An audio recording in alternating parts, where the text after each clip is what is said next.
Welcome back to the MVP podcast, the People Show, where we talk about the most valuable players in the world of sports. And the settings have changed just a little bit. Just a little bit. What are you telling me, Sosa? I'm blessed, man. We've got the social distancing going on here. Because, you have to keep apart to keep the virus away, wash your hands 25 times a day, go to work, but don't catch the bus. You know how it is, right? Yeah, you know how it is.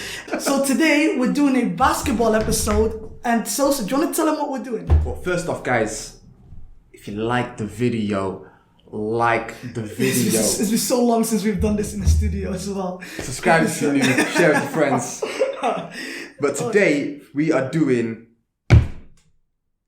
NBA Twitter Police. NBA Twitter Police. For those of you that don't even know what NBA Twitter Police is. I have to shout out, there's a specific YouTuber that does this, Dom2K. Okay, yeah. So I'll happily give shout him out because it's his series, but some of the takes are so spicy. Oh my days. Oh my days. Basically, it's just people who have the craziest takes. Whether they believe it or not is another story. Yeah. These takes are just... Let's just get into it. Let's just show. Right. Rather than just going into it, let's look at the first comment. I'm saying I'd rather have now Siakam over any version of Melo is not a hot take.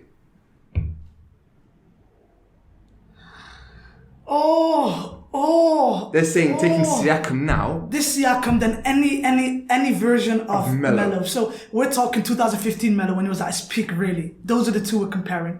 2014, 2015 Melo, who was in talks for being an MVP in the league. Bro, you're taking all-time Melo or Siakam right now. Why is this even our take? Because Carmelo's defense was terrible and he couldn't do anything in the playoffs.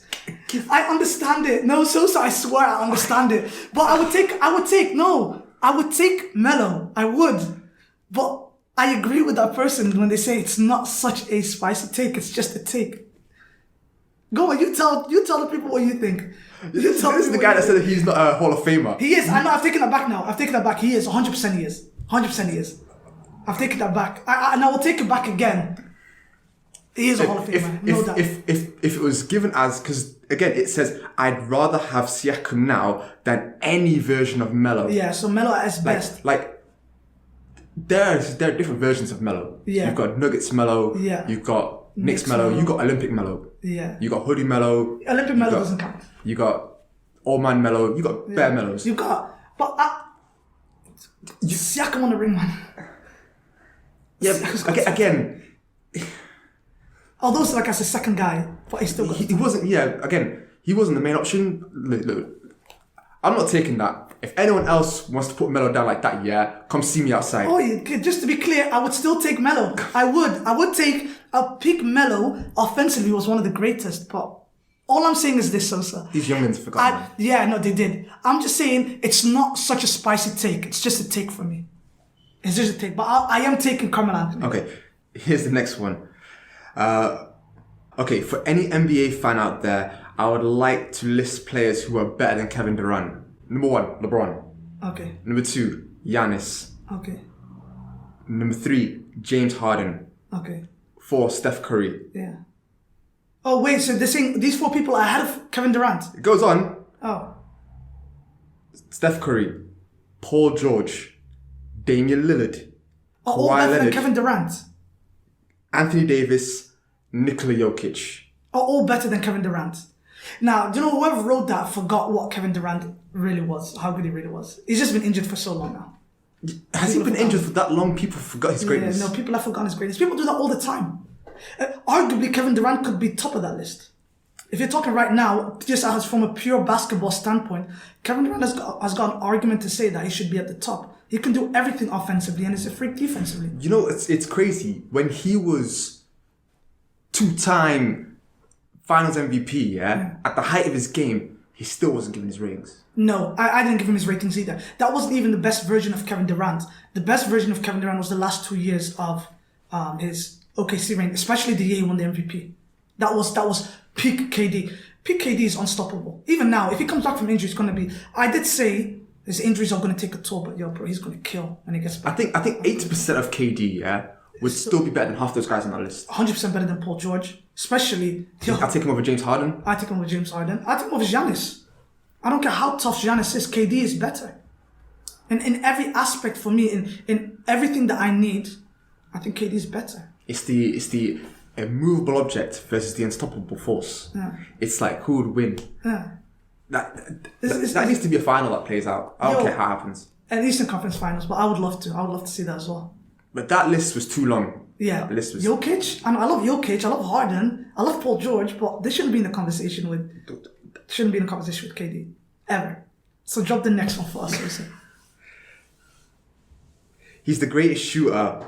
All the other aspects of him are average. Now there's a picture of Steph Curry. So here's the rest of it. It goes, so some guy goes in afterwards and says, people are so uneducated about basketball these days that allows them to make these statements. How can you only be averaging 5.2 assists per game? One, the scores they have, and two, how the refs greatly favour offense. Lonzo has more assists per game, lol. That person doesn't know anything about basketball. Whoever wrote that, you don't know anything about basketball, bro. Don't ever sleep on Curry as if to say the only thing you do is shoot, man. Shut your mouth. You don't win unanimous MVP by just shooting threes, man. Shut your mouth. You know what it is? It's like with Stephen A. Stiffs when he's talking about LeBron. He goes, "Can I get the sign at the bottom? Look, LeBron James is this, and this." And he goes through. He's a great philanthropist. He's a great father. He's this. This guy did this straight up. He goes, he's the greatest shooter, but everything else is just average. Rubbish. It's like his ball handling skills, one of the greatest of all times. Yeah, well, he is. It's his movement. He's off one of the ball. best in the league. I'll give him that. Yeah, his movement off the ball, second to none. The reason why his assists are so low is because they play team ball. Steve Kerr has got them playing the right way.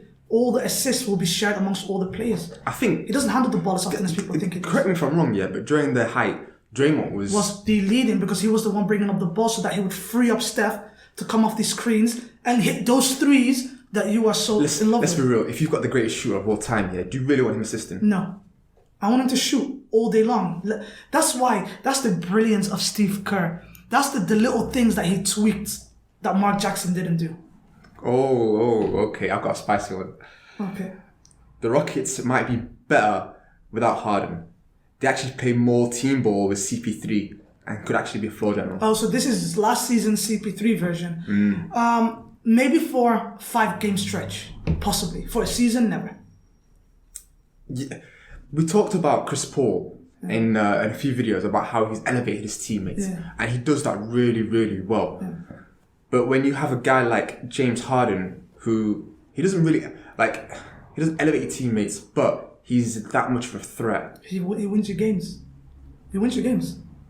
Yeah, Rockets aren't better without him. No, there's no way. They'll never be better without him. I can't remember which journalist said this, right? But they were like, "Oh, everyone has a lot to say about James Harden, but at the end of the day, he's not a Devin Booker. He's not one of these players that couldn't get his teams into the playoffs. He guarantees you wins, minimum 50 games a season. I'll take that. Me, I get Chris Paul. Here's one specifically about Chris Paul. Yeah, you're gonna hate this one. Chris Paul is a career 15, 4, and 8 player. Yeah. With 0 rings, 0 final appearances, 0 MVPs. But all you can tell me is he's top 5 point guard because what? He's got steals. Again, these people don't know anything about basketball, man. CP3 is a top 5 point guard of all times, guaranteed. And I think he's one of the people that got the unluckiest careers, man. Every time when it's clutch time, injuries. San Antonio Spurs in 2014, 2013, he absolutely slays them, hits the game winner in game 7, but then he injures his hamstring in the process. 2 years before that, injured his hamstring. Goes to Houston in the most pivotal game when they could have taken him 2 years in a row. He got injured both times. That was game 7, wasn't it? Yeah, he got injured. The year before that, he got injured like at the start of the series, and then he got injured really late in the series last year. That team is so unlucky. He is probably one of the most unluckiest. But again, yeah, you know what it is? It's not just him that was unlucky. Those Clippers teams Were. super unlucky, man. And do you know what? I think those Clippers teams had a real shot at winning the title. 100%. 100%. And the talent was so thin in terms of like across the spread. You had two super teams in San Antonio and Miami, but beyond them, there wasn't really anything else. They really had a shot. They had their own big three. It's a shame that I think that out of any career, I think that one hurts me the most is that CP hasn't got a ring. And if he doesn't win it with OKC or if he moves at the end of this year, I feel like if he does get a ring, it'll just be him coming off the bench or something like that. Or like as an old man, you know. The old man ring. Yeah, and I don't know if you can count it the same way. I don't know. So let's go for the next one. What did you think of it, by the way? I think that whoever did this is obviously on drugs. Okay, so this was about a year ago. Okay. So just to preface this, so it's a picture of Paul George and Russell Westbrook, and here's the quote. Now it says, "This is a real franchise player. Russ is just riding on coattails at this point. The Thunder should move Russ, build around Paul George. It's the only way for the franchise to move forward." I think both ways they were going to get it wrong. If they You know what? Russ, if they kept PG, they would have gone. For someone to have that take about a year ago, and for it to be Blown up. the team to be blown up, like they did that at what, February, and that was February last year, Yeah. and we knew by what, July they were destroyed. Yeah. Like, What did you make of that? What did you make of the not the Clippers, sorry, OKC making that decision to just get rid of both of them? Was that a good move in your opinion, or do you think they should have stuck with them maybe for another year or two? They still had time on their contract. no, when you get, and this is kind of topical, when you get at the end of a knockout That's game, the best way to put it. like,